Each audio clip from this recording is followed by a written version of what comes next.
is made for entertainment purpose only, it doesn't mean to hurt any. And don't take it seriously. जादुई गुलाब का घर। किसी सुंदर सा जंगल में टूनी और लड्डू दो बहनें रहा करती थी। वह दोनों की माता पिता उनके बचपन में ही चल बसे थे, जिससे अब वह बिल्कुल अकेले हो गई थी। दोनों बहनें बहुत ही मेहनती थी। टूनी घर में रहकर कपड़े सिलने का काम करती थी, तो वही दूसरी ओर लड्डू अभी पढ़ाई कर रही थी। एक दिन लड्डू रोते हुए घर आई और टूनी से कहती है, दीदी, आज मुझे स्कूल से निकाल दिया गया है क्योंकि मैंने 1 साल से स्कूल की फीस जमा नहीं की थी। यह सब सुन टूनी ने कहा, मेरी प्यारी बहन, तुम तो जानते ही हो मेरा सिलाई का काम अभी ना के बराबर चल रहा है और जंगल के पक्षी सिलाई के पूरे पैसे भी नहीं देते, इसलिए मैं तुम्हारी स्कूल की फीस नहीं जमा कर सकी। लड्डू अपनी बहन की मजबूरी को समझ रही थी, इसलिए लड्डू ने कहा, कोई बात नहीं दीदी, हमारे पास जब पैसे होंगे तभी मैं स्कूल जाऊंगी। इसके बाद दोनों बहनें कपड़ा सिलने और दूसरों के घर में पहुंचाने का काम करने लगे। दोनों बहनें बहुत ही मेहनत करती, लेकिन उनके गुजारे से अधिक पैसे नहीं मिलते।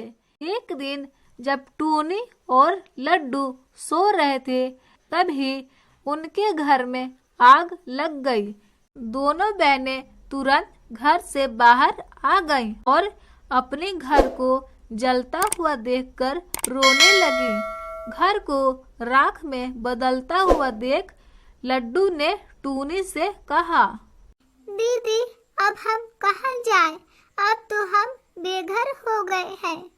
तभी टूनी ने कहा, चिंता मत करो बहन, हम अपने चाचा के पास चले जाते हैं।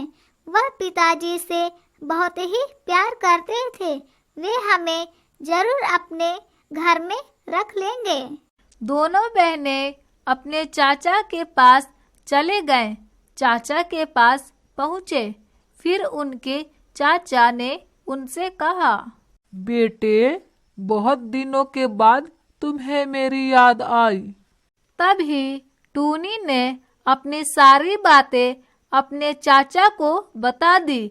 उनके चाचा ने कहा, अरे अरे, यह सब सुनकर मैं बहुत ही दुख हुआ, पर कोई बात नहीं, अभी तुम्हारा चाचा जिंदा है। तुम एक घर में निश्चित होकर रह सकती हो। तुम्हें यहाँ किसी भी चीज की परेशानी नहीं होगी। फिर दोनों अपने चाचा के घर में रहने लगी।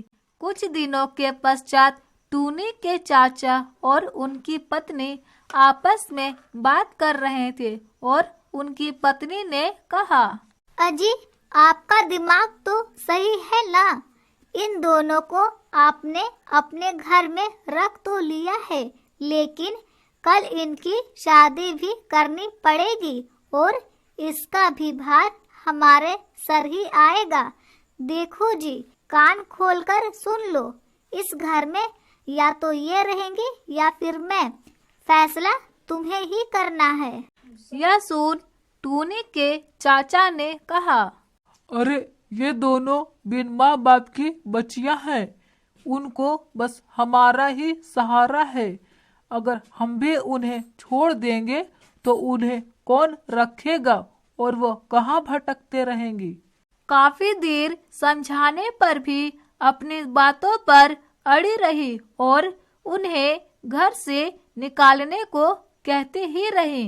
अंततः टूनी के चाचा टूनी के पास आकर उनसे कहा, देखो बेटी, मैं तुम्हें घर में रखना चाहता हूँ, लेकिन तुम्हारी चाची को तुम्हारा यहाँ रहना बिल्कुल भी पसंद नहीं। तुम दोनों मेरी बातों को बुरा मत मानना, परंतु तुम्हें यह घर छोड़कर जाना पड़ेगा। टूनी अपने चाचा की मजबूरी को समझ रही थी, इसीलिए उन्होंने घर छोड़ दिया और उन्होंने जंगल में खाने की तलाश के लिए इधर उधर भटकने लगी। और एक दिन भटकते भटकते उन्हें एक सुंदर सा घोड़ा दिखाई दिया, जिसके पैर में चोट लगी थी और खून बह रहा था। दोनों बहनें घोड़े के पास गईं और उसकी चोट पर मलहम पट्टी लगाकर बांध दिया, जिससे घोड़े के पैर से खून निकलना बंद हो गया।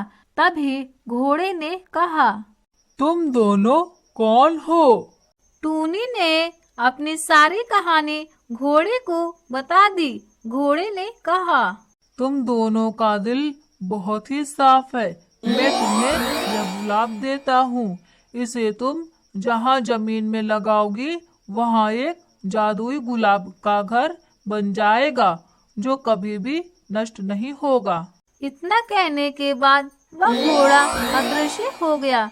दोनों बहनें गुलाब को लेकर अपने जले हुए घर के पास गईं और वहीं पर उस गुलाब को लगा दिया और वहाँ पर एक बहुत ही सुंदर और दिखने में आकर्षक गुलाब का घर बन गया। दोनों जब जादुई गुलाब घर के अंदर गए तो वहाँ पर बहुत से हीरे मोती और खाने का सामान रखा था। दोनों बहनें बहुत ही प्रसन्न हुई और खुशी खुशी से उस जादुई गुलाब का घर में रहने लग गईं।